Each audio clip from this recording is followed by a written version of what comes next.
Sinta a raiva, sinta a dor, mas não manifeste ódio com a fala. Pequenos gestos não épicos, não extraordinários, de saber que eu posso sentir momentos de raiva. O exercício muito grande que temos ao longo da vida de buscar o equilíbrio. A sabedoria que eu procuro atingir antes de encerrar essa vida. A ideia que saiu de Sartre, na peça Entre Quatro Paredes, quando ele imagina pessoas numa espécie de inferno claustrofóbico e uma personagem diz que o inferno são os outros. Nós mudamos a ideia porque tanto para alguns ramos da filosofia quanto para a grande maioria da ideia budista, o inferno começa a ser gestado, como no exemplo da história da monja, começa a ser gestado por nós mesmos. O inferno é uma opção de entrar em um discurso de ódio. O inferno é uma opção de eu ceder à raiva. O inferno é uma opção de eu transformar aquilo que eu discordo em um movimento destrutivo de aniquilação do outro. Então, o primeiro ponto é, naturalmente, desarmar pela consciência, pelo exercício, pela meditação, pela sabedoria, essa bomba relógio que nosso eu, nosso narciso, nossa vaidade produz em nós. O primeiro problema que nós encontramos é aquele tirano interno. E essa é uma questão que, lendo e tendo estudado várias fontes budistas, muitos filósofos, várias escolas que se aproximam do budismo ou dialogam com o estoicismo, lentamente você vai percebendo que é um exercício de domesticação pessoal, de uma ilusão do eu, que vai se agarrar à minha consciência e eu tenho que me libertar exatamente dela. E eu me liberto dela, me libertando dessa vaidade, me libertando da raiva, me libertando de pequenas coisas que eu procuro seguir e que a monja diz.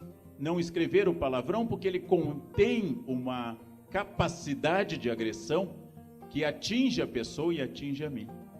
Como eu disse, citando a um monge que conheci em Wutaishan, na China, quando eu atiro uma brasa cheia de raiva em alguém, talvez eu atinja a pessoa com a minha palavra, que é a brasa incandescente. Mas em 100% dos casos eu queimo a minha mão. Então o problema não está apenas em ser compreensivo com os outros, não por uma caridade ou uma compaixão externa, mas por uma educação interna que coloca no meu caminho, como me ensinou um religioso jainista na Índia, que coloca no meu caminho pessoas difíceis para que eu queime karma. E algumas pessoas queimam karma em 3º grau, rapidamente e com intensidade. Toda vez que alguém me enfrenta, toda vez que alguém discorda de mim, ela está sugerindo que eu saia da minha zona de conforto. Está sugerindo que minha vaidade não me domine. Está mostrando que eu sou limitado em relação ao universo. Está me convidando a crescer.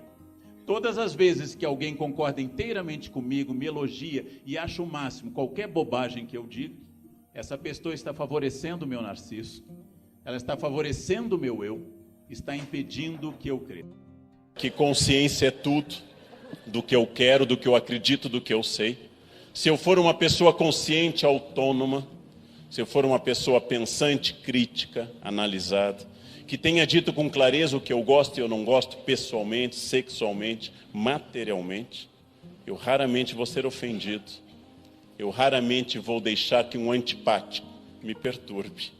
E eu, com muita chance, vou transformar antipáticos em simpáticos, porque empatia é fruto de consciência e sabedoria. Não de estudo, mas de consciência e de sabedoria. Empatia é a chave não apenas para o outro ficar bem, mas para eu ficar também muito bem.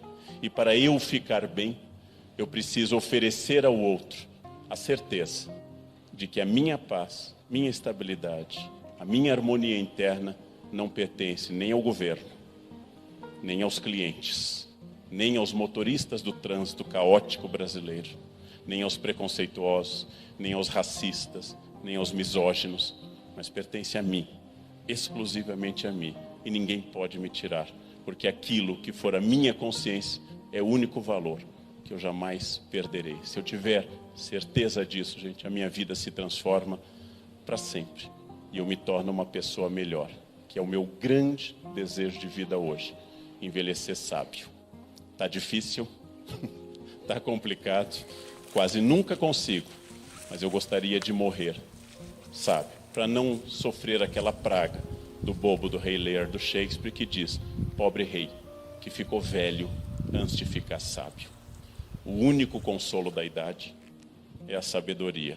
Minha paz me pertence. Tornem isso um mantra e a empatia com o mundo vai mudar abertamente. O dia que eu conseguir 100% eu comunico a vocês. Não consegui, mas eu luto diariamente para tentar melhorar. Quero morrer sábio, empático com o mundo, porque é harmônico comigo. Esta é uma fórmula insuperável, mas é um esforço e é uma luta.